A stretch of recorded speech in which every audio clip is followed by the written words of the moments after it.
right there. That's what we're looking for.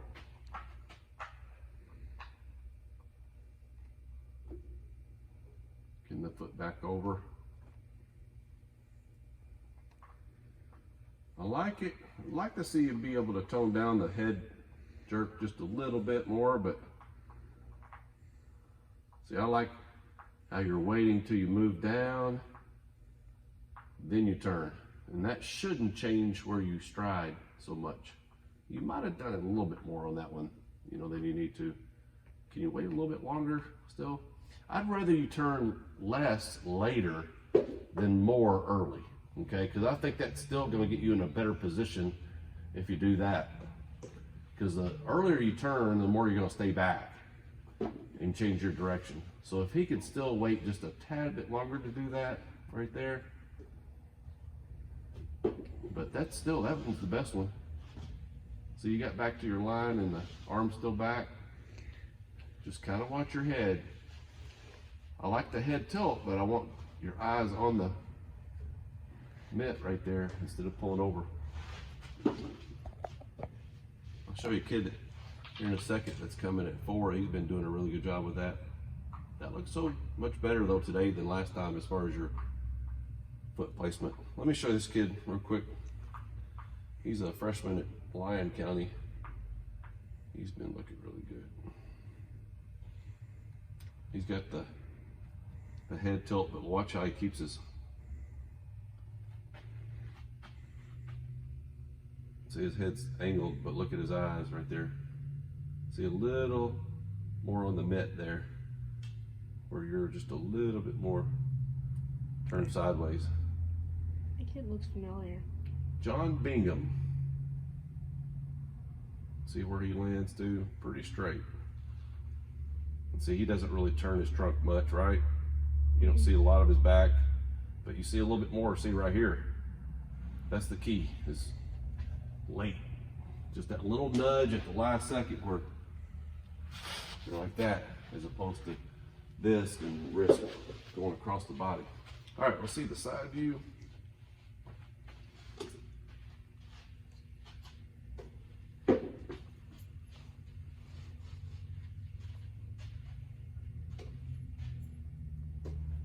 Okay, not bad.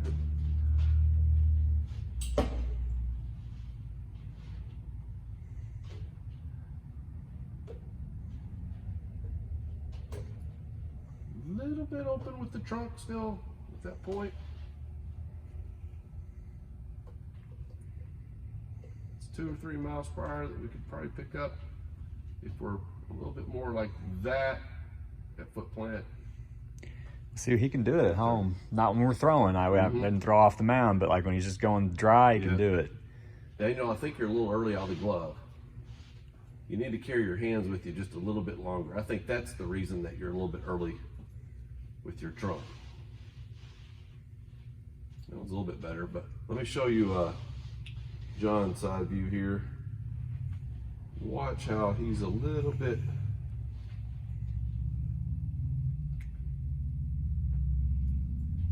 late with the break. He took it a lot lower too, looks like. Yep. And then look at how far his arm goes back, about his back. See how that keeps the trunk closed right there? His Nike is facing more back this way. So I like that a little bit better. He moves forward. Let me look at one more with you.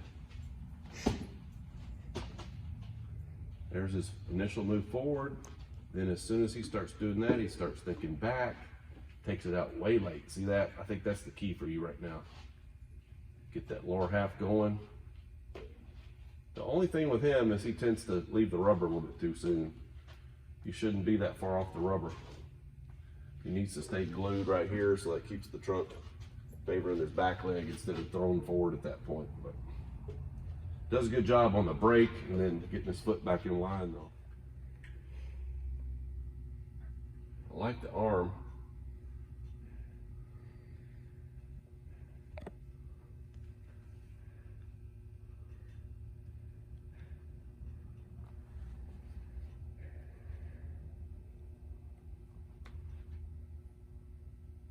Even better on that one. Look at the arm placement.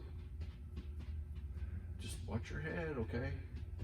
You turn your head completely sideways when you release the ball. Yeah, you don't do that when you're warming up. Yeah, look.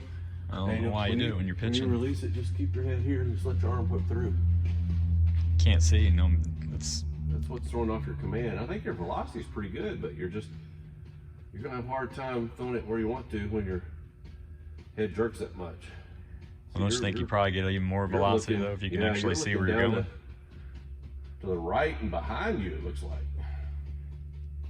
All right, let's look at the side view.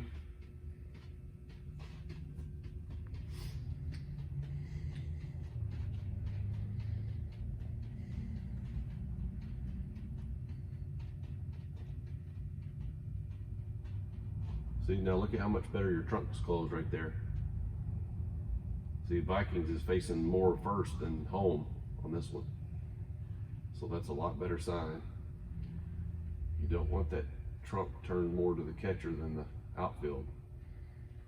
A little bit of a jump on that one. Watch how your foot goes up. Still not bad though. Still not bad. Late break, good.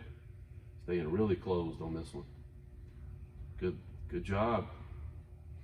That is a lot better. Let me look at one more here and we'll hit. Late break, closed. Pretty good. That's better than last time. That's the main thing. Both strength and speed, okay? So swinging the wood, usually the wood's a little bit heavier than aluminum. I don't know, some of the youth bats, they make them just the same weight. But, you know, make sure that you're swinging something lighter for the fast twitch muscles, and just like we do the weighted balls. The weighted balls, the heavier ones, work on building strength, but you're throwing them slower, so you're practicing slow movements. So we want to balance that out with something really light so you can whip the bat through. Feel the speed of it as well as the strength, okay?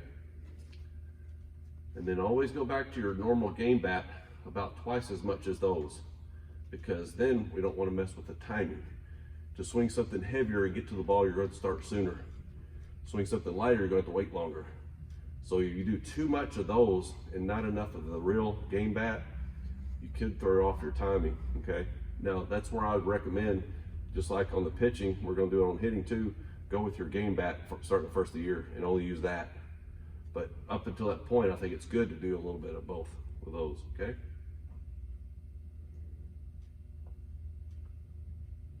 Because I do think that this bat, you're swinging just a little bit slower than your regular aluminum bat.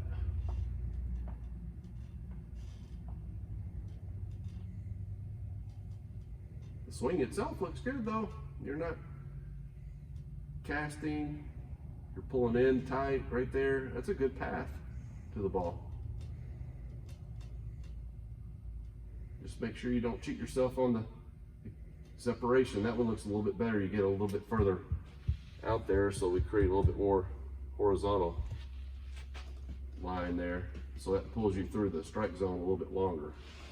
If you have a real narrow stance at foot plant, like maybe here, then this line usually produces an in and out swing real quick. But a longer stride and more pullback on the load creates a longer line here, which usually gets you through the strike zone longer, so you don't have to be as precise at the impact point. All right, I'm pretty pleased with that though. Again, we've had 2 or